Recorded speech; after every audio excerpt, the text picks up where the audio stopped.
University of Agriculture. But we are based in Benin, Democratic Republic of Congo, we are in Kenya, Malawi, Mozambique, we are in Nigeria, we are in Namibia, we are in South Africa, we are in Senegal, we are in Zambia, Zimbabwe, Tanzania, Uganda. We are in several countries and we are expanding to become African-led, African-owned, a think tank, a go-to think tank that institutions such as the African Union Commission, our regional economic communities can come to for evidence in support of policy making. Today we are listening to a very interesting conversation around deep dive analysis into value chains to support policy prioritization. Many of you will agree with me that countries sometimes tend to wake up and select value chains willy-nilly. Let's develop this value chain. But why? Okay? Why? Where are the tools, the approaches that you are using to identify those value chains? How does a value chain benefit my mother in Morogoro, in Marangu, in Kilema, in Tunduma? How will she actually benefit from that value chain, right? So we can no longer wake up and identify value chains willy-nilly. I walked into a conference once and some senior government official said, I want you to help me develop the cotton value chain. And I said, why? Why cotton? Why not wheat? Why not something else? How did you come up with the cotton value chain? So what you'll be hearing from us today as an African think tank is that we'll be talking about tools, approaches, and methods that we have developed with the support of the Bill and Melinda Gates Foundation, IFPRI, and the Bureau for Food and Agriculture Policy in South Africa. We've developed tools, approaches, methods that we are using to support countries, train countries actually to be able to use those tools when you are identifying your value chains. So no longer should Africa select value chains willy-nilly. And this is thanks to the work that we are doing, but also thanks to the engagements that our national governments have allowed us. So we are able to engage our national governments, train them as well to use those approaches. We are working with stakeholders, we're working with farmers, women especially. I spoke about that earlier on. This initiative actually has a very strong gender lens, very inclusive. We are working with the private sector, right? The engine of economic growth. I see is it Kirenga is here, a private sector man. So we also work with the private sector because value chains cannot survive without the private sector. So having said that, ladies and gentlemen, allow me to first of all thank our funder, the Bill and Melinda Gates Foundation, who have kindly provided the resources that we are using. I want to thank the countries that have allowed us to pilot KASI, Tanzania, Kenya, Malawi, Zambia, and Ghana. And I know that in the room we have upscalers, people who scale up and scale out. So you will wish to know that once we have strengthened our tool, we will then be scaling out to other countries as well and linking our work to climate change. So having said that, ladies and gentlemen, allow me to end here by saying I wish us all fruitful deliberations. Ask those questions that you have to ask and help us strengthen our tool. Thank you. Thank you very much, Tana Ishego. She has a lot of wealth of experience behind her. She spoke the things I wanted to speak, so I will not say them here. Thank you, Nadisheko. I would like to go directly to the presentations we have today. We have two presentations. The first one will be an overview of the PPPC approach, and the second one will give us a taste of what the approach can do. We'll be looking at the sunflower case in Tanzania. And at this point, I'd like to introduce the speakers, both speakers, and So the first speaker who is going to give us the overview of the PPPC approach is Dr. Matthew Alaba, who is a senior analyst and executive director at the Bureau for Food and Agriculture Policy, BIFA, based in South Africa. He's also a research fellow at Stellenbosch University. I stop there because there's a lot of things behind his name. So we will hear him, and after that, we will invite Ms. Aika Aku. Aika is there. Aika is an assistant lecturer in the Department of Trade and Investment, College of Economics and Business Studies at Sokoine University of Agriculture. So we listen to those two presentations, and after that we have a panel discussion. Welcome, Madam.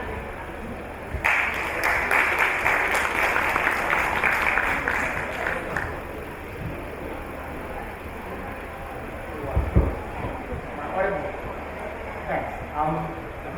Thank you, Lillian, and the team moderator. About words. On my way here, the driver has been teaching me some of the things, some of the Swahili words, but I'm always careful to use them. You never know what you've been taught. But I was just caught on Habari to the point that as I was leaving, I wanted to thank you for everybody up here. And I almost said Habari again, and that became a bonus. I'm letting slow. And the other business that I got from my executive director, she's quite always emphasis on gender balance. And that's the direction where the world is going, right? And I also use it often when I try to get out of sticky situations. And I would say, no, gender balance was out of this. And say, that's not how gender balance works.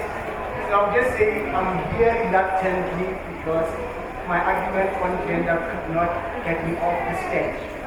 So having said all that, I'll be introduced. My name is Matthew Alaba, and I'm with the Bureau for Food and Agricultural Policy, BIFA in South Africa, but also in Africa as the research director. So I have the opportunity to present these approaches for prioritization with chain analysis. Then going further, quite a number of words behind that partnership, public-private partnership in policy making, implementation, competitiveness, and investment. Then we try to deliver the message or the objectives of what is PPPC is about, does or aim to achieve. And our supporters generally inform us that it's actually a longer process in implementing it and getting results, even more difficult to explain it, particularly to people who aren't involved in it. So I'm going to try my best to showcase this overview. And Aika, as she was introduced, to indicate how it was used in Tanzania. So as it is actually a market-led approach, in other words, it's a recognition that the resources from the public aren't always available, aren't always enough. And as such, you need a helping hand from someone, meaning private sector. But the private sector is not only coming in to help, but they also have an objective. The representation thereof means to provide for those objectives, public and private. The aims and the rationale behind was mainly informed by the fact that on the African continent in many countries, but also around the European world, there are quite a number of studies, recommendations, things that government has said in their national development plan, in their long-term visions, but have hardly ever touched on most of them. In other words, the implementation has always been tried. But when it comes to agriculture, what tends to happen is that they focus so much on the primary sector to the disadvantage of what follows behind the farm. The jobs, the services, the value adding, usually that gets to be separated from the focus area. So these methodologies were trying to ensure that integration and also be emphatic about the value behind the farm. But in doing so, it's also about prioritizing a few, focusing on those that my executive director has said, and deliver on those. And once you do that, then you get to a point where you are able to show that this works, and then you can expand depending on the available resources. So as a process, as a methodology, actually has, we use it in 2 phases that has 5 steps in total.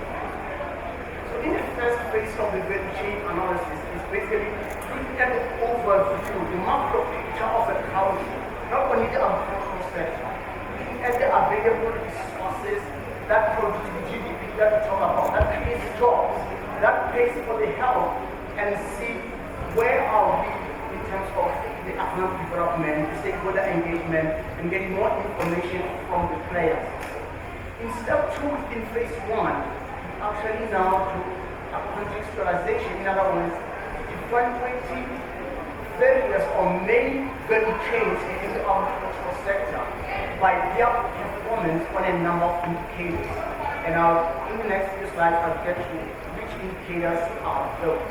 And in the third step, this is what then we get to do is that we rank from highest to lowest by aggregate performance, but aggregate performance is based on individual performance within a category of indicators. Then phase 2 is what we call the value chain deep dives. So once you have ranked and you have the preferred or selected value chains, the next focus is on digging deeper into the aspects of the delivery around that. Going into the stakeholders, engaging them as well as understanding the climate challenges that the preferred value chain may face, as well as other impacts across the economy, not in the agricultural sector. And the last step, which is very closely linked to implementation, is about the post-implementation support. In other words, once we have done the study, we have ranked the indicators which ones are the most impactful. Down the line, things will happen. There will be shocks. We have seen the pandemic. We have seen the wars. Some countries have experienced droughts, floods, which totally changes the path that you had on the basis of the preferred value chain. So the post-implementation approach is to allow that alignment, that change, that adjustment to the new development so that you don't throw it out of the window just because something unexpected happened. Quickly as a process, it's more repetitive of what I mentioned is that this spatial and agroclimatic environment, opportunities, potential, that's where we start looking into a country where we start looking the process of value chain analysis. Because that potential, macro, natural, and other resources, they give the correct economic performance where we are as a country in terms of the economic performance, but also using the methodologies of approaches to measure the equilibrium with an outlook, basically saying, with this potential, what we have, if you stay on this path, this is where you will be, this is what the economy will give you in 5 to 10 years, depending on how long it's out. That's what we call, the current state. However, the question that we always ask is that what you want? In other words, do you want for tomorrow to be the same as today? But if you want tomorrow to be better than today, what are things that need to change, that need to be done in order to achieve the future state that you desire? And that's where we identify the policy for investment opportunities that needs to be introduced to change that path that we see based on the current situation. And from there, we see the economic outcome effect as well as the effects around the the economy, poverty, and development aspects. Now, the picture that you're seeing right now on the left is what we do onion grade, basically explaining our focus areas in terms of analysis and use of methodologies, which is the multi-market model or the partial equilibrium model. We have to general equilibrium model or economy-wide, which gives us the overall economic effect of each value chain as it is implemented. And with those, that's where the deep dives are able to illustrate the opportunities that we can get. And the indicators on the right is just the market-led, the social outcomes, agricultural transformation are some of the elements that each and every value chain performance is measured against. And for each and every value chain, what you see in that heat map is the ranking, the performance of each value chain, green implying that this value chain does well in the indicator above, they're showing relatively poor. But it's just cross commodity or cross value chain comparison as opposed to saying a value chain is relatively performing. Objectively, as we go into that, we identify the key transformative aspect of the agricultural sector, which mostly or more lie around the agricultural food system, lie beyond the farm. Those, and you see on the chart, we're showing the countries that have high agricultural contribution to the GDP, and also the after or of the farm activities. So in other words, the longer you have the of the farm activities, the less you rely on agricultural sector, or the less your economy relies on agricultural sector. So you almost cannot be that the agricultural, in this agricultural transformation, de-risks agriculture to a certain extent against certain shocks. But it needs to be diversified, it needs to be integrated. It needs to have elements of the farm but still supported or supported by on-the-farm activity. So to come to an end of summarize is that as a process, it starts or at the beginning with the engagement of government with various stakeholders, researchers, looking at the current policy for the request. And then the PVPC has to select priority and look at both value chains, which when adopted and implemented, you are able to see the outcomes in terms of inclusive agricultural transformation, but also the opportunities when private sector gets attracted to the policy reforms that open up such opportunities. So finally, what it does is that it can be used to look at how competitive we are against others, but at the same time the poverty indicators come through the analysis.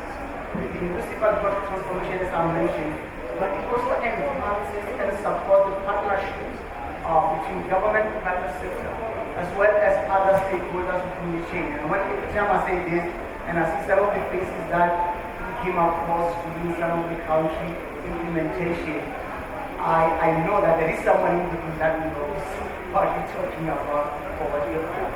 But something that is more relevant to me is about indicating the climate risks in terms of the productivity effects, the issues about water use, as well as those regions that are likely to be severely or even positively affected by potential climate occurrences. And my final slide here again just basically showing where PPPC has been implemented in those three areas: Malawi, Tanzania, Kenya, and Ethiopia. The orange ones is where we go next, very soon, which is Zambia and Ghana. And so here the case has been mentioned at the beginning. I'm going to call Aika to present a case study of how PPPC was used in Tanzania.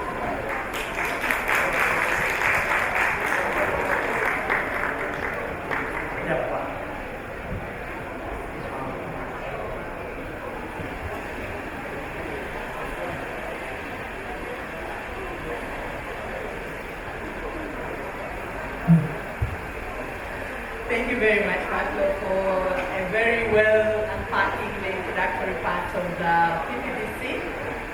My name is Aika from Sokoine, and I'm going to take you through the pilot study that we did here in Tanzania back then since 2017. So when we started using the PPPC, the first thing that we ask ourselves, we need to select the value chains that we need to prioritize. And we had the multiple numbers of the value chain in the country. So what we did with the PPPC, we did the ranking. And from the ranking, we selected two types of the value chain, and that was sunflower and cassava. So in the second phase, when we did the deep dive, we concentrated much on the sunflower and leaving behind cassava. So in the process of the deep dive, why do we do the deep dive? We want to unpack, we want to identify the policy reforms and also investment in order to see how best we can upgrade the sunflower value chain. So during the process, we came up with the multiple number of the policy reforms for the upgrade. And since, as what Mark presented, we say our tool is starting from the market. So you can see from part of the trade market, there are numbers of the policy that were proposed for the intervention. For example, I can talk about the sunflower oil cake. So we say this is one of the products from the sunflower value chain that also needs an intervention because it's also linked up with the feed market for the part of the livestock. And also, what about extracting extra oil from the oil seed cake? This is one of the very open window for potential for investors to invest in by having the solvent extraction machine to extract the extra oil from the oil seed cake. Coming down to the crushing part. So the crushing part, we say there is a need of improving the utilization capacity of our factories, starting from the SMEs, the mechanical, as well as solvent factories. And then we say also there is a need also to reduce the VAT exemption on the refined sunflower oil. The same applies also for the seed cake, and to increase more investment for the part of the solvent extraction capacity. And then at the same time, going down to the aggregators, who now these are the very important actors along the sunflower value chain, the knowledge needs to be provided there. How can we help now the aggregators, the traders, in terms of investing more in the storage capacity and coming down to the input supply? So coming down to the input suppliers. So for the part of the inputs, now here we're talking about the seed. How best can we improve our seed varieties for sunflower planting seed? What about the fertilizer? The subsidy, is it there? Do our farmers really use the fertilizer in their farm? And how well can we help assistance from the extension offices without leaving an aspect of finance? So after proposing those numbers of the reforms and intervention for the government and also the private sector, we say there is a need of tracking down these policy reforms. So we were tracking the implementation of this policy starting from 2017 till now. So as you can see in this slide, there are a number of policy reforms that the government did. Starting from the part of the factories, meaning the removal of VAT exemption for the solvent extraction, the VAT exemption on the sunflower seed cake. Again, if you see between 2019 and 2020, there's a bit of a shift for the part of the import tariff. You can see for the part of the crude oil and the refined oil. And the adjustment just keeps on moving. If you can see for 2022, 2023. So the government has reduced the import tariff for the crude oil and the refined oil. Starting from, for the crude oil, you say it's 25% to 0%, while for the refined oil is 35% to 25%. So all of these adjustments, if you keep on tracking them, it has its implication to the actors, to the investors along the value chain nodes. So, so in our study, during the tracking process, we had actually 3 nodes, but I'm only going to concentrate much on the VAT reforms. So the proposed interventions for the part of the VAT reforms, we concentrated much on how best we can improve the utilization of our industries, because we all know that most of our industry, they've not yet reached their utilized potential in terms of the crushing seed.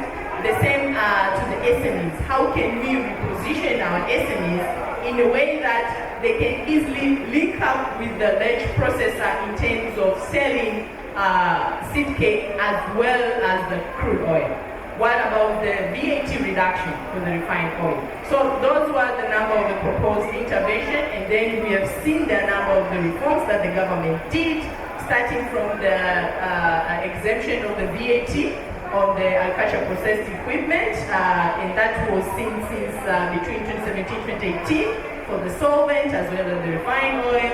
And then VAT exemption, the same applies for the seed cake, and we are going to see it in the next slide on how it had an impact in the SMEs in terms of the repositioning.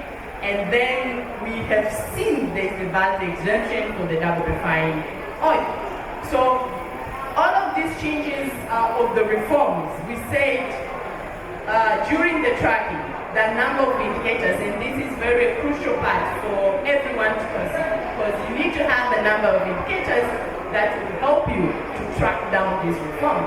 And for us, we say, for this kind of intervention, this kind of the reforms, I think we need to concentrate. If we have these kind of reforms now, how are the private sector going to respond to that?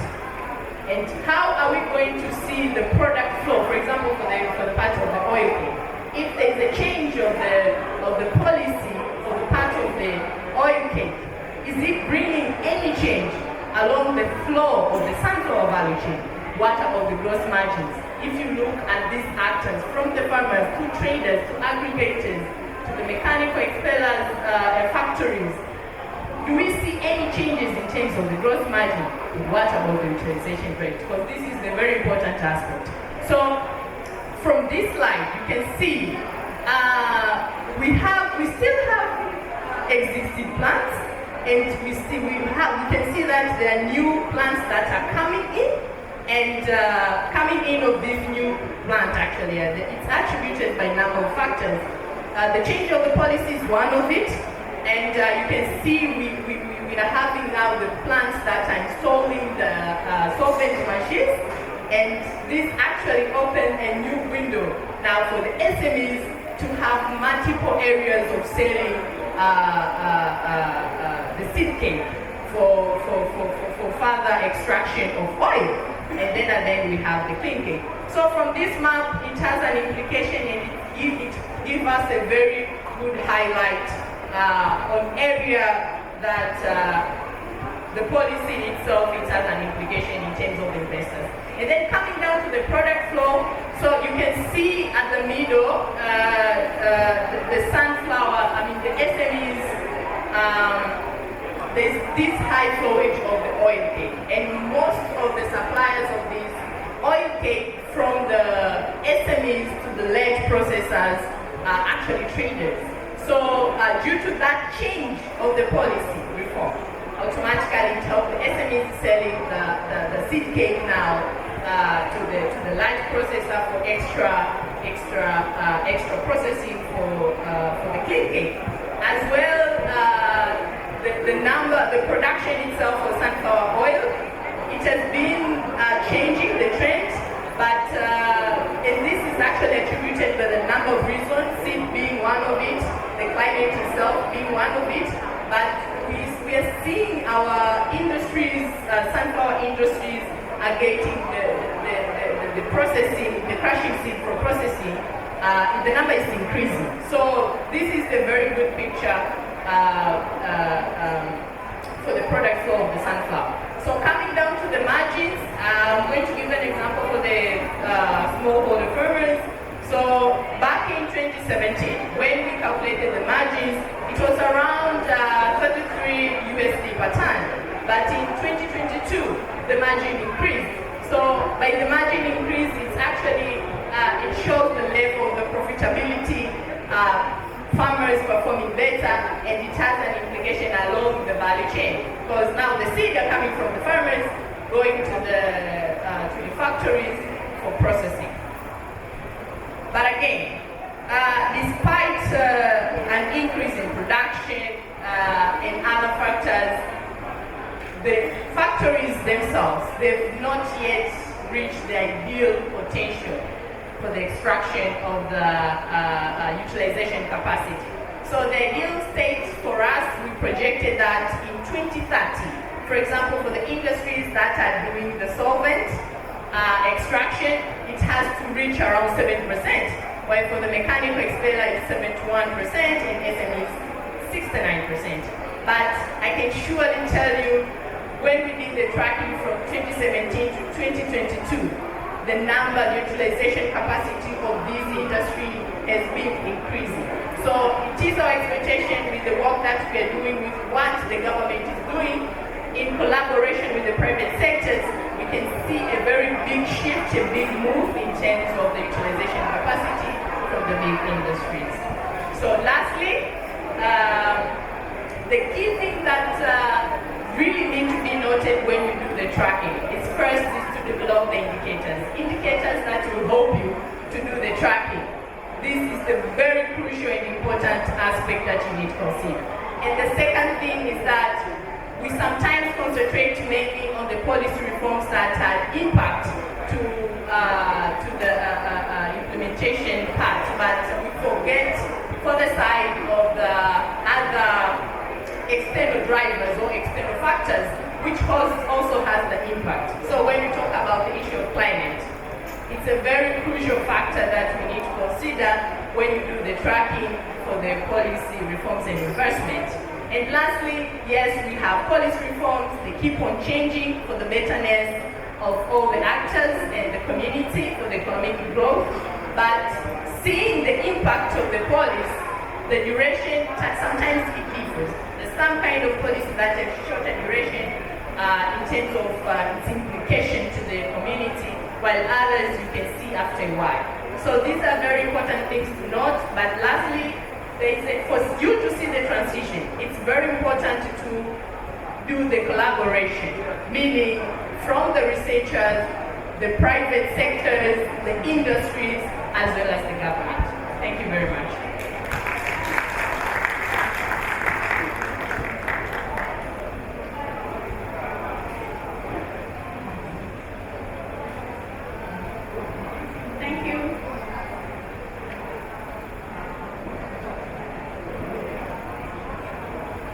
Thank you very much, Aika and Matthew. I think we need to give them a better clap. Done a great job. Yes, that was a marathon. Maybe we should have asked you. It's a lot of stuff that was put in a few minutes, but I believe there's a lot more that we can interact with as far as this approach is concerned. And now I'd like to invite the panelists session. We have 5 panelists. Okay, I can call you back to the stage. Thank you very much. I don't need to introduce Aika. Looking for John. John, are you there? Okay. We'll invite Zena, Dr. Zena Mpenda. I don't know whether this is gender balance, but what it is. Dr. Zena Mpenda is a lecturer from Sokoine University. She did a lot of this work actually. She's the director of research for RENAPRI in Sokoine University. Welcome, Zena. Okay, let's add gentlemen to the group. We have Mr. Elifadi Ezekiel. Welcome to the podium. Ezekiel is the head of operations at Q State Farm, which is a private sector company dealing with sunflower in Tanzania. Okay, more gentlemen, Andrew is here in the room. Dr. Andrew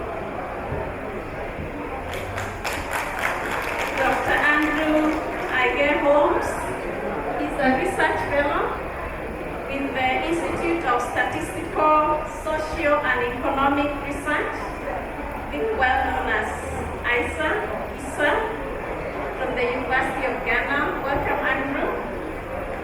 Then finally, we have Alan Denson, who is a Senior Program Officer, Bill and Melinda Gates Foundation.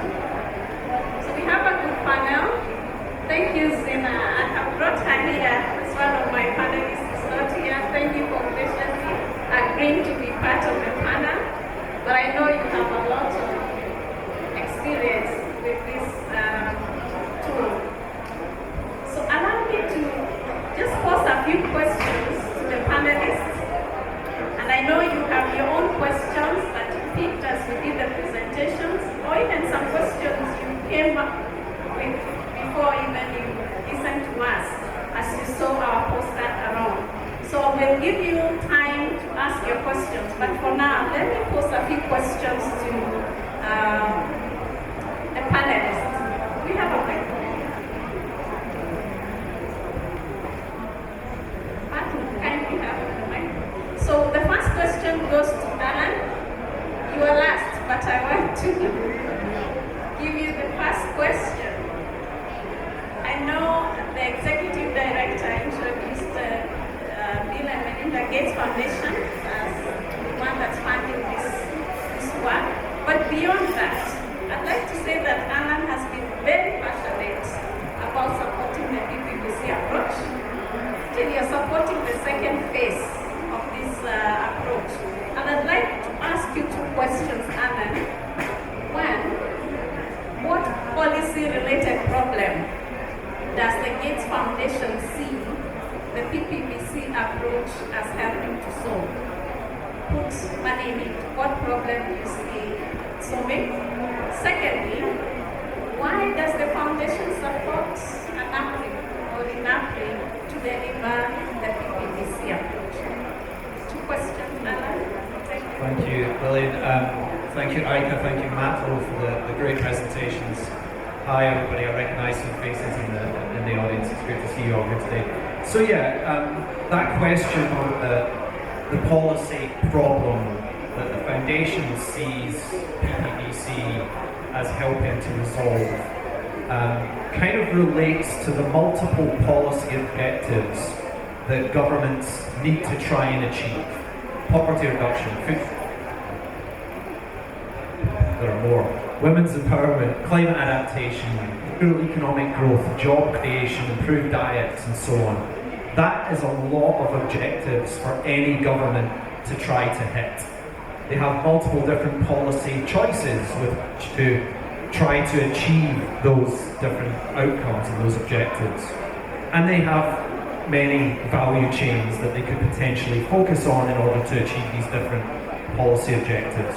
And so PPBC is helping to kind of organize all of that by identifying the value chains that include smallholders, that employ smallholders, that generate value addition that can be retained in the rural economy, that can be reinvested into that economic growth in that rural economy that's so important for creating the off-farm employment opportunities in the wider agri-food system, and therefore start to drive this big vision of inclusive agricultural transformation. So PPBC helps identify those value chains, but then the other piece that Aika really covered really well, it helps to identify the policy reforms for upgrading those specific value chains. So Aika was talking about a change in a VAT exemption, a change in a tariff on refined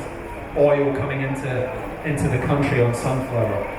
These are really specific policy actions that governments can take that are quite easy in some sense.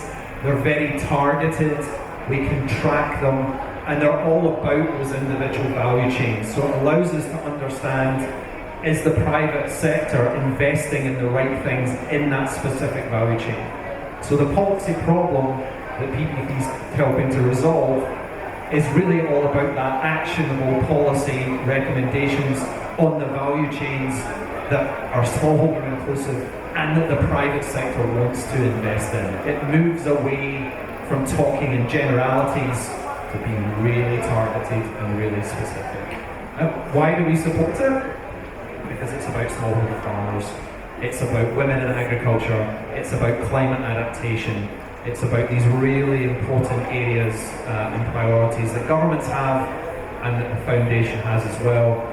RENAPRI is the perfect partner because they're in so many countries and they have the emerging capacity to deliver these analytics at scale in a very practical way for their governments over the longer term. The presentation that Matt did highlighted the complexity of these analytics, and so there's a big effort going on right now to build the capacity of these mid-career economists and above and below within the RENAPRI think tanks to take this forward in a very practical way. So that's the problem we think PPBC can try to solve, and that's the reason we're supporting it as the Gates Foundation. Thanks, Lily.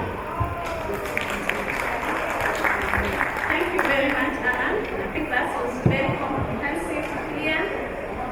After university, and the researchers here do a great job. I'm sure it's important to think about stakeholder engagement for implementation and buy-in. I was going to ask someone else this question, but Dr. Zena Enda, you were involved in the process of doing this work. You engaged with the government and other stakeholders. Kindly tell us, maybe from the perspective of the user of the information that you generated, what do you think the government or the private sector thinks is the value add of the PPPC approach in guiding their policy decisions and investments? And if you can, also tell us, what do you think as you engage with the policymakers?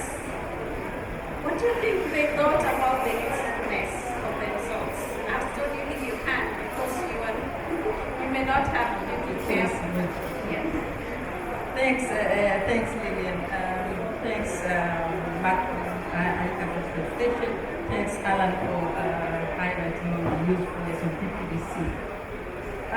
Looking at PPBC, trying to sit on the foot of the government, I can talk about two things. One is what the approaches are, how the approach is carried forward, and how it brings the government and the private sector together. Yeah? So if you look at the approach, you can see that from the beginning, you need to really, it demands that you bring the private sector, you bring the private sector, you have a conversation with them, looking at the needs that are required, looking at the policies that are viable, and looking at other matters that can affect the agricultural sector. And then you can at some times need to separate them so that you really listen to what the government is talking about and listen to what the private sector is talking about. And then try to see what are the commonalities between the two, so that when you put them together at the table, they can talk, discuss, and agree on how to improve. So PPBC provides that platform. The second thing I can say is that looking at PPBC, it provides a lot of information, a lot of details.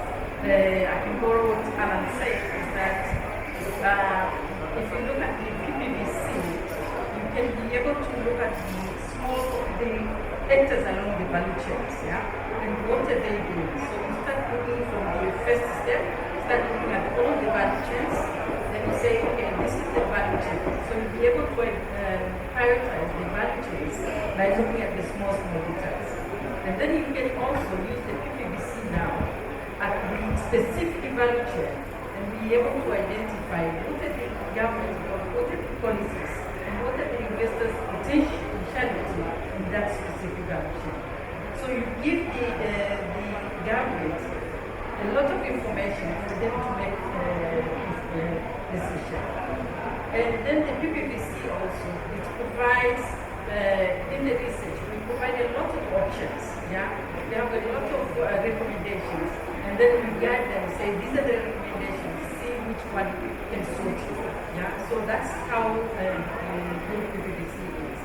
And then in the improvement of the PPPC, we see that initially we had stopped when we had the recommendations, and then we provide the recommendations. But now we went one step further and say, okay, we have the recommendations.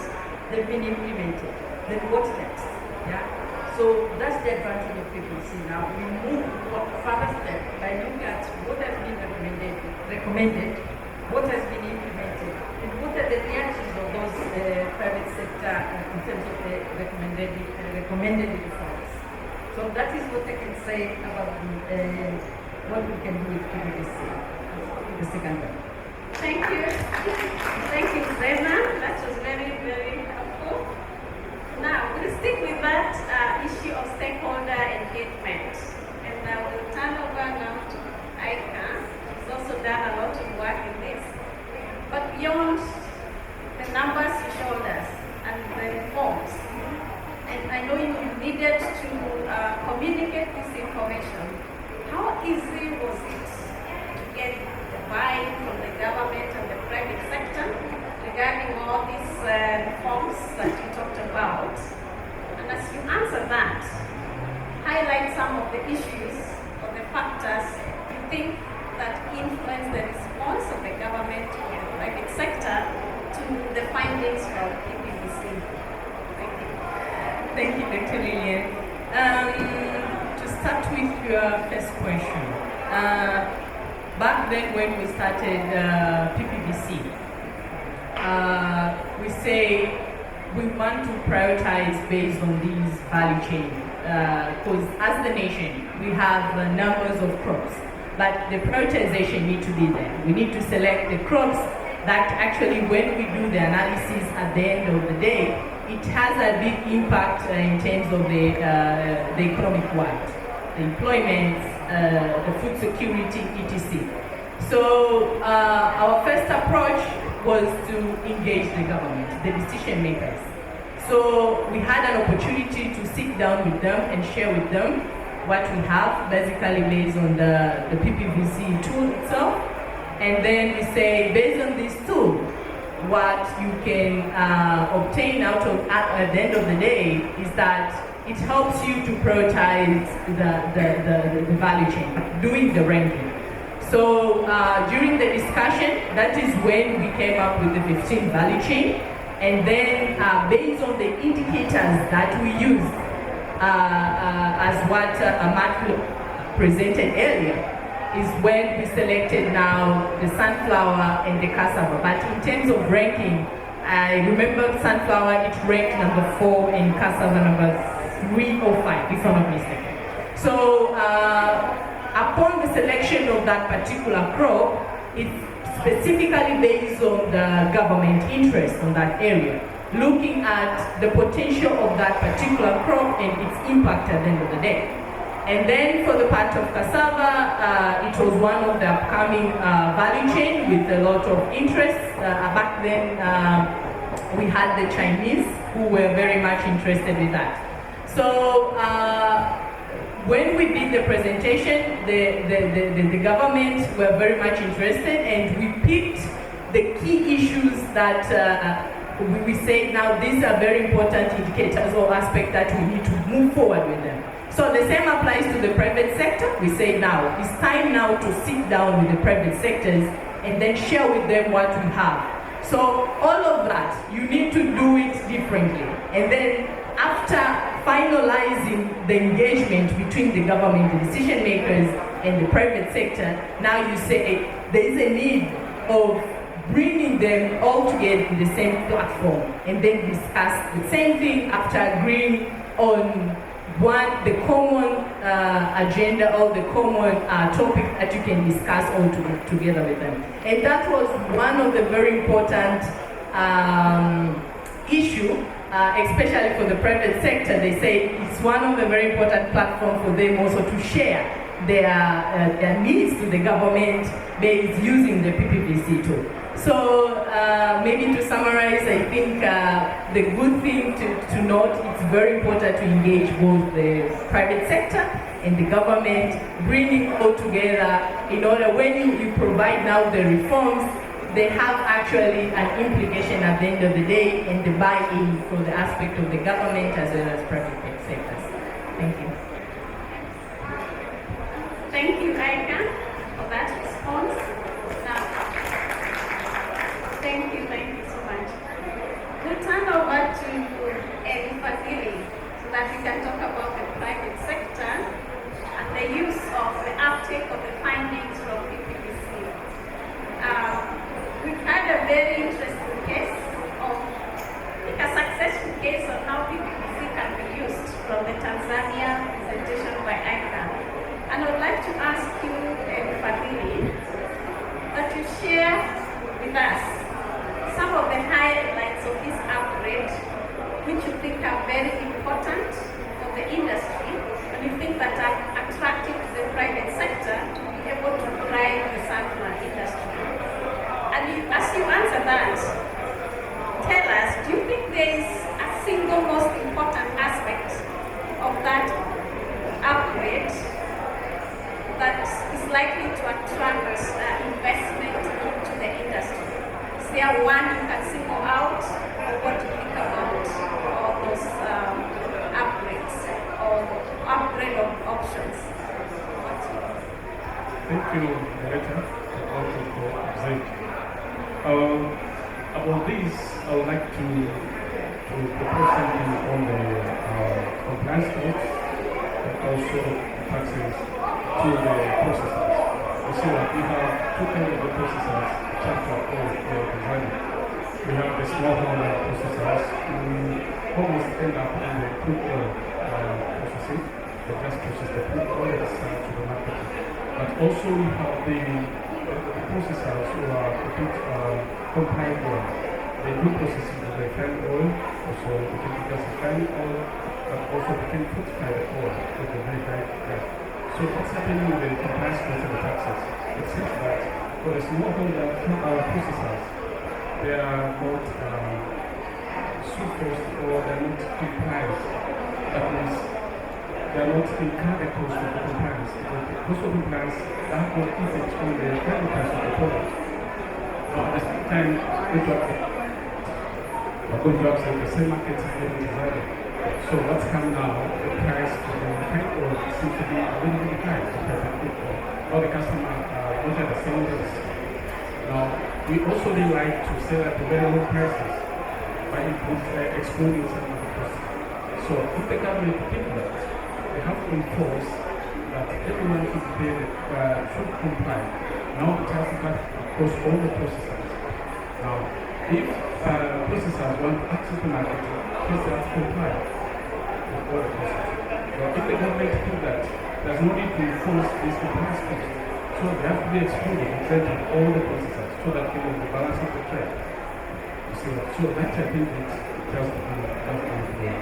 But for the case of the aspect that is very crucial for the smart effect, the issue of the climate change, you see, if you provide all the inputs to the smallholder farmers or the commercial farmers, we talk about the fertilizers, improve the seed of the sunflower seeds. Also, they can access maybe the loan for the mechanization of solar plants. But you have the issue here of the climate change, the issue of the rain distribution. When you have the poor rain distribution, that all things are being scrapped, you see. No production will be done because if you have the poor rain distribution, it means that you cannot even do the bioprotection of the fertilizers, even the top rates, because all these require the appropriate units so that it will be effective for the plant. So it has to come to the point that the government should emphasize investment which address the climate change. You see, the block funding, which are for the irrigation system, make assurance of the good immunity, do that. The and also the mechanization center. You see that the planting period in the fertilizer application is very, very, very minimal. So if these farmers they don't have the mechanization tools to help them reducing the operation period, I think that will be the most important. And also the issue of the post-harvest level, because all these climate smart agriculture looks at the intensify of the agriculture to improve the profitability and also to reduce the effects of the climate change. As we know that the agriculture also is being affected much on the climate change, but also contributes much on the climate change. So I think we have to all these plans so that to make sure that that aspect is the most crucial and has to be the center of those policies. Thank you. Andrew has been listening. I want to turn over to Andrew. Ghana is one of the countries that will be rolling out the PPPC approach much later. And given what you have heard, not just today, but in our sessions, heard and observed regarding the use of the approach in the other in Africa countries, how do you think the government of Ghana, the Ghana ministries, will benefit from this approach? That's your first question, Andrew. Let me also give you a second one. As a seasoned researcher who has in his toolkit a lot of tools, approaches, models, what do you consider as the value add in using the PPPC approach? Thank you. One greetings from the University of Ghana. I didn't know I was a seasoned researcher. So let me start from the bottom. Primarily, in the last couple of years, what we've tried to do, since we heard that we could potentially pick the assignment up in 2024, was to engage in two assignments. The first was build our capacity in the SAM, the social accounting methods. And that was primarily for the CG model. So we've done one project on AFTA, just trying to prepare ourselves for that, for this assignment. So one of the benefits or the value we've gotten is our attention, which has been drawn to what we can get from partial equilibrium modeling and then the CG modeling. Second, you would also be aware that for many graduates of economics, they will tell you they have experienced CGA model in the classroom, but they've not used it in practice. So this 3-year project allows us that room to use it among our cluster of researchers. Finally, the point that PPPC relies heavily on collaboration, consultation, coordination. We believe we could get a lot more from all the stakeholders, and that is also the value add. For your second question, I'll begin by briefly analyzing the risk, and then I come to the potential benefits. You know, the policies may not change on paper, but when governments change, different governments may bring new energy and new direction to the table. We are going to begin our assignment in 2024. Remember that Ghana will have an election in December 2024. If it turns out that the current opposition comes to power, it's likely they may change focus. And so what we might have prioritized in the first half of the year, we may not be able to carry it through practically. So it's a very important risk that colleagues at my institute and myself we've been thinking through carefully. But hopefully we'll be able to walk the tightrope. But if that issue is addressed, then I think we stand to gain in 3 ways. Currently, we are moving from what we call the Planting for Food and Jobs program to the Planting for Food and Jobs program 2.0.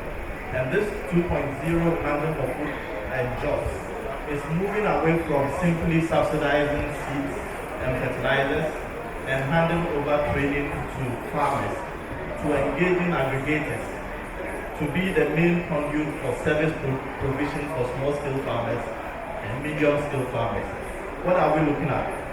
Government has selected 11 crops, and I was, as I listened to Matt now, the question was, how did we arrive at the 11 crops? That is crucial, and the debate has started amongst the Parliamentary Select Committee as to whether this PFJ 2.0 is going to be beneficial.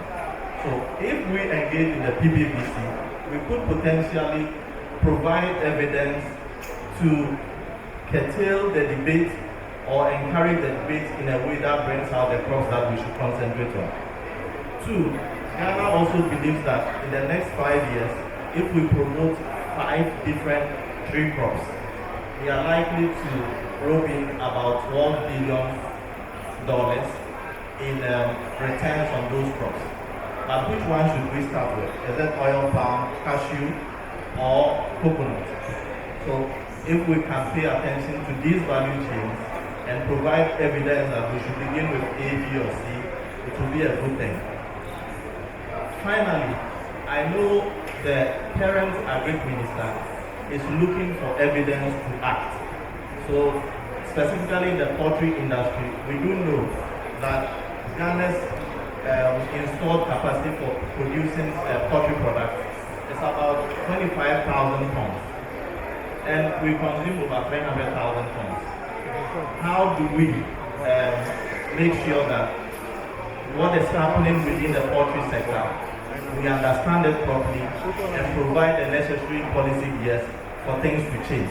So these are the issues which I think we can provide support for the government. Thank you. Thank you very much. You agree with me that he's indeed a seasoned researcher. And thank you. As I listen to the panelists, I think what we hear is that PPBC as an approach is very useful. See the example of sunflower in Tanzania, and you've heard how well Andrew has articulated what their expectations are as they gear up to roll out PPBC in Ghana, but also highlighted some risks. We have very good results. How do we deal with those? How do we disseminate those variable results with the practical reality of our countries, including the reality of different governments coming in place at different times? At this point, I'd like to welcome you to the conversation. You've been listeners, but I'd like you to be participants. The hands have gone up even before I have said anything. That shows that you have interest in what we've been discussing. So I'll allow you to ask a question to any of the panelists if you can point out to any of them. And Mark Lou, you will be helping, but he also will answer any question that comes up. So we'll start with Joshua. His hand went up first. I am very excited about this, and let me thank panelists and presenters. My name is Joshua Arigo from the Foundation. I'm a colleague of Alan, Senior Program Officer. Now, one of the things that jumped out at me is, first of all, is the work that they've done already in Tanzania. Very, very impressive work with evidence-based support. And the foundation is really looking forward in terms of how we support country-led development. So engaging government and private sector is really the key. And we know that there are quite a number of choices you have to make at the country level. So this work surfaces those criteria where there are 1, 2, 3 areas to focus on. My comment is a challenge and sort of a comment for you to respond if you can. We are increasingly getting knowledge that farmers are not single value chain enterprise. Farmers work in so many other enterprises within the farm. So how can your analysis look at sort of impact in terms of a cluster of value chains that are common in an area or a specific farm? Because if you focus on sunflower, not all farmers are going to focus on sunflower. But if you focus on several clusters of value chains in specific regions, then that provides more information in terms of how lifting investment by private sector and by government in specific areas. So just throwing that out, we've been engaging with the government of Kenya, and they are doing something like that locally, sort of collecting information on all value chains and look at clusters of value chains where they have the greatest impact. Just a comment on the question. Thank you. Thank you, Joshua. Miss Santos next, and then we'll come to the lady. Yeah. Thank you very much. It's very interesting to see Monopoly going to Monopoly to be more inclusive and also going to the more multi-data from the International Maize and Wheat Improvement Center, CIMIT. My question is to maybe Aika. The question is, overall the analysis of this PPBC is boiling down to the objectivity of the indicators that you told us. So how do you see these indicators are inclusive and comprehensive as well when you see that, the sunflower that you're working on can add force, but, the government picked that? Do you think that there's a missing indicator, or there is a need to weight some of these indicators based on the priority of the government? Thank you very much. Next is the lady. We'll take those three first. Thank you very much. My name is Lisa Kutu. I work for IFPRI. So one of the things, I'm really impressed by what you're doing. I would like to hear how the information that you're collecting and gathering fits into continental aspirations for Africa, either the Malabo or the African Continental Free Trade Area, because the idea of doing things should not be in small bits, but sort of collectively in a way that helps to improve trade, improve nutrition, improve food systems transformation. Thank you. Thank you, Gutu. Matthew, that's your question, but give the mic to the gentleman behind Gutu. Yeah, thank you so much. I think this has really been a great presentation in many respects, and I think the presentation from Aika shows the potential impact. I suppose my question is, we know PPVC can provide useful insights which can inform evidence-based action, but if I looked at Matlow's map, I was a little bit disappointed at what we've been able to do in the time that PPVC has been around. My question is therefore, how do we scale this? Because we almost need to break it down to sub-regional, sub-country level, the competence to do this sort of work and make it publicly available.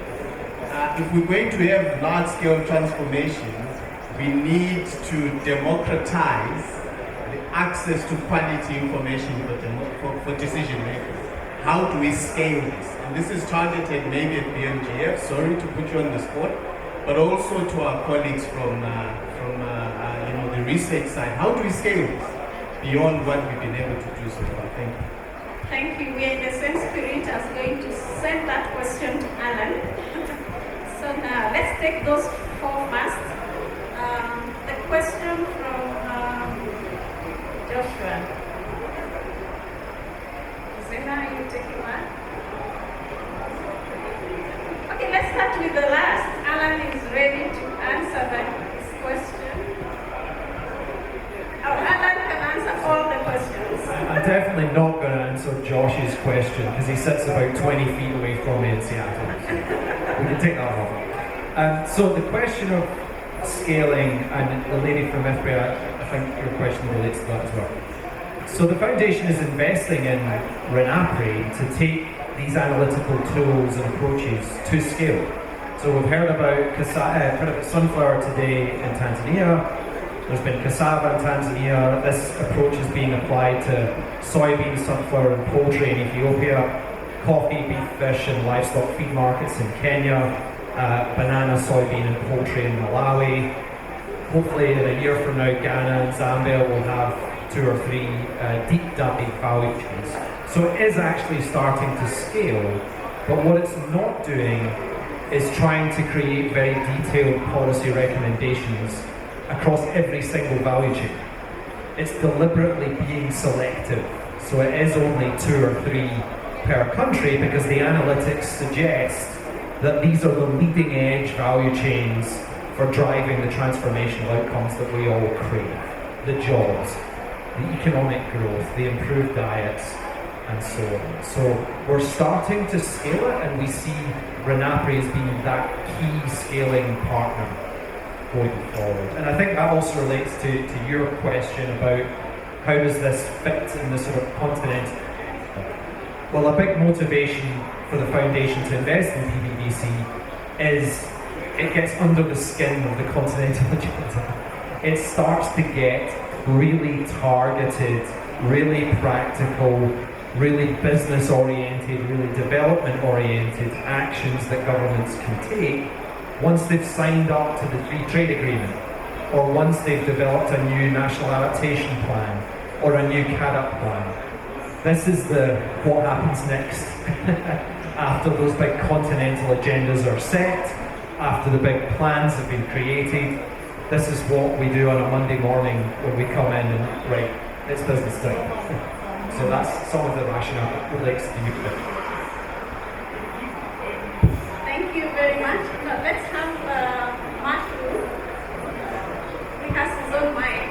Answer that question if you have something different from what Alan has shared. That's a massive question, and maybe let me also acknowledge, I don't know if whether I mentioned that, that if it's one of the partners really providing support to the wide model of rural investment and policy analysis, which is quite useful in determining those impacts at lower levels as mentioned. But the origin and Alan question has responded to that. How does this methodologies assist in addressing or supporting the aspiration of the continent? And you mentioned some examples: free trade agreement, Malawi collaboration, but also the area of regional level. So there are a number of areas, but we must tell that the starting point is always with the government that is implemented, and as a market-led, the opportunities usually lie within the neighboring countries. Support in terms of the materials inputs, if they are available, fertilizers were mentioned, and other resources are not available from the neighbors. In other words, going from the country. And that's on the market side. So on the market side, once the chain has been upgraded, chances are the production exceeds the domestic demand, in which case we need external market. And the market that we look closely first are the neighboring countries, and then we go further into where else cross margin improvement opportunities exist. So in a way, those elements are there, but I have to say this. More often at this stage, we tend to identify challenges and opportunities, but not necessarily immediate gains. To give an example is that there are opportunities that, let's say, in the case of Tanzania, the nearest market might be 3 borders away. However, the current challenges of logistics infrastructure increases the cost to an extent that actually India offers more benefits than what one of the neighboring countries. But it is moving towards that step, and there are elements which, as I said, we are consistently highlighting as unworking opportunities. But it does take time, but it does also involve the collaboration.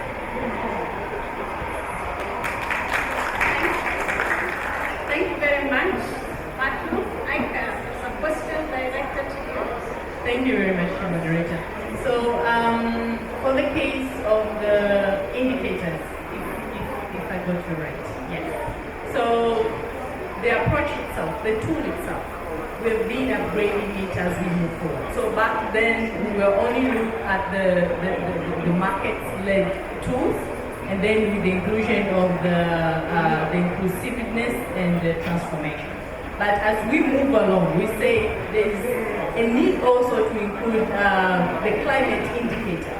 And the climate indicator is one of the very important aspects as we look along the value chain itself. So when we talk about the climate indicators, now we're talking about the green gas emission, we're talking about the water use requirements, we're talking about the production volatility, all of that need also to be included as we are doing the PPGVC approach. And then we say there's another very important aspect which is coming out about the gender. So gender is also one of the aspects that we have already included, and we are planning to use it as we move on with the PPVC2, looking at the economic-wide impact for youth and women. Where does the youth intervene along the chain? Where does women actually intervene along the chain? It could be for sunflower value chain or another type of the value chain that was prioritized specific for a specific country. Thank you. Thank you. Zena, coming back to you, a question by Joshua. Secretary on issues of clusters. Yes. Yes, I really appreciate that comment. It's very important knowing our farmers, the way they carry on with their farming activities. We tried once to do clustering based on some categories. For example, we look at silo crops, as a single category. We look at upcoming value chains like sesame and things like that, which are fetching markets. It's a bit, we need to look at it again and see how to work on it. But it's a very important comment and very crucial to look at. The other point that I just want to add is what I just said, objectivity of the indicators. When we look at the PPVC, we also say it's very important to engage the stakeholders. I want to give you an example. We use the indicators and we rank the value chains. We had 50 value chains. We ranked number 1 up to 15. But when we presented to the stakeholders, they didn't go for value chain number 1 and 2. They went for number 6 and 4, if I can recall, those 2016. So yes, the indicators, and then also we listen to the people on the ground, before we make the final decision. Because as researchers, you can make decisions, then no one is implementing. So we need to have that view. Yes. The other, I just want to comment on my colleague on availability of the information. We have a website, website. Okay. So you can visit that website. You can get the information about PPVC, how to care about what are the steps, and you can also contact the people. You can also contact us through that website. So scaling up is costing money, slowly, but I'm sure we can move together. Thank you. Thank you very much. I'll go to that side, but this is someone we work with a lot in the Kenyan case. You heard that this work was done first in Tanzania and Kenya. And we worked a lot with John Masharia from Agra. He missed my appointment here, but he's right here. I want him to mention maybe I give you a clean plate. What would you like to say about the PPVC approach and its implementation and how you have engaged it in Kenya? So good afternoon, everyone, and legal apologies that I was not able to make it earlier. I also like the fact that Joshua Rodriguez come with guns blazing in Dar es Salaam. As much as he knows the PPVC, he's asking hard questions. But perhaps that is actually the right question to start with, in the sense that every government from a macroeconomic perspective might have a number of objectives that are not necessarily binary, or they're not necessarily mutually exclusive, or they might be mutually exclusive. In the case of Kenya, this current administration aims to have food security, at the same time wants to expand the export base using agriculture, but also to minimize imports. In the face of it, this might look like there are, easy things to do, and you might walk into a homestead and make sure that all these things work, but they might not necessarily work the same way. So I think there's a question of, does the PPBC seek to address micro village based issues, or are we starting from a macro point of view and show how the aggregate of one reform can bring about macroeconomic impact and actually upgrade a particular value chain? I think that's the first thing to say. I think, Alan, to your point about the selection of value chain, the reality is that there are many other dynamics that come into play. In the case of Kenya, the selection of value chains actually had to do with regional balancing. You can't select 3 value chains, and these value chains are purportedly good and strong in the center of the country, or in the central province of the country, yet there's another community that depends on fisheries, there's another that depends on livestock. So that reality nonetheless came into play. But that's not to say that government will not necessarily take those choices and run with them. I think from a practice point of view, being a value chain specialist, a value chain is able to break down where the value is being created in a particular value chain. It's also able to efficiencies are, and the PPBC approach does a good job at looking at the aggregate of all inefficiencies and what they actually mean for and what solving those inefficiencies would actually mean in terms of upgrading the value chain, thereby creating more carrying capacity for that particular value chain in terms of jobs, in terms of investments, and things like that. So there is value if you actually get that is private sector creating those particular spaces. So my last point is, I think the most critical thing for PPBC is actually having champions who are willing to have these conversations in the right spaces, who are willing to take enough time to ensure that this analysis is heard, but it's also taken to practice or even piloted so that people can begin to test and see that the theory does align with the practice on the ground. And thank you very much for the opportunity. Thank you, John. And I think I'll stop it here because we are running out of time and we need to have some other people come in here after us.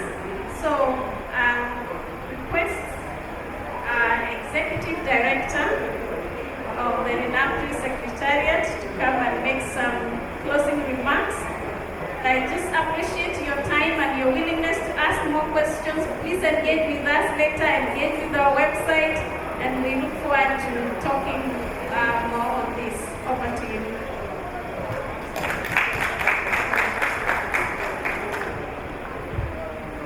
So, once again, all protocols observed. I'm standing here with pride as Executive Director of the Secretariat of this network of very knowledgeable people. Particularly when I hear from our partner and funder that we are a network of choice because we are able to deliver practically. And so it gives me that pride, particularly that we are an African-owned, African-led institution that is focused on building the capacity of African researchers to be able to generate high-quality analytics to support policy making in the continent. And we work very closely with partners such as the Bill and Melinda Gates Foundation, USAID, FRP, the corner there. We work with a lot of partners because we believe the cake is so big. RENAPRI only sits in a small space. But what we are proud about as RENAPRI is that we believe in high quality work. And we partner with organizations that ensure we maintain that high quality. When we select network members. Again, we don't do what our governments do, willy-nilly selecting members. We have a criteria, and we believe in network members that will join us to deliver high-quality research. We are still expanding into other countries. We need to go up a little to the Horn and maybe get a country in North Africa at some point as well. So this is wonderful, Adam. So thank you very much for choosing us as a partner to deliver on this very important work that focuses on action in the area of policy investments.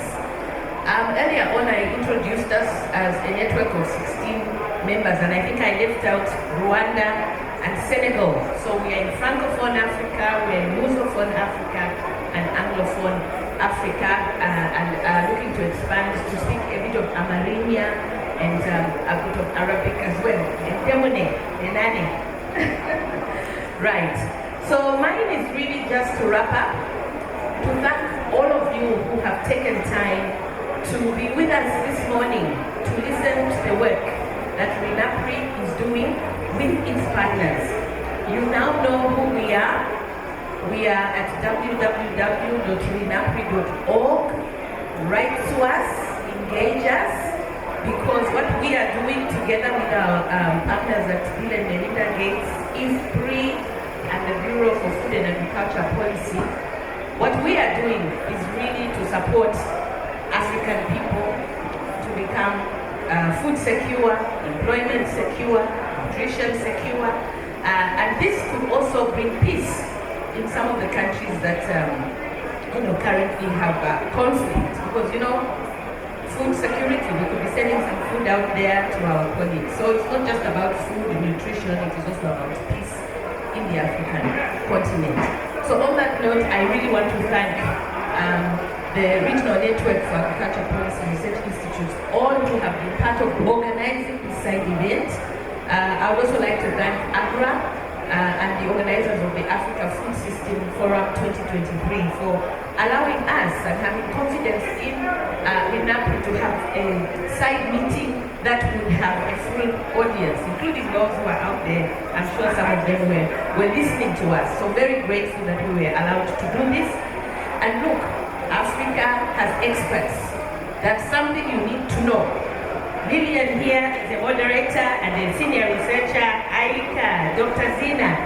But importantly, we engage with other stakeholders, the private sector. Dr. Andrew talked about Ghana and $12 billion projected from 3 value chains. And this is because of the passion of the Bill and Melinda Gates Foundation in Alan Renison. So look, I speak quite a bit, and I think I really need to end here and thank all of you for your time, and a big hand to our colleagues who really spoke well here. www.renapri.org. That's where you need to go today. Thank you. Thank you, Lillian. And thank you for great moderation.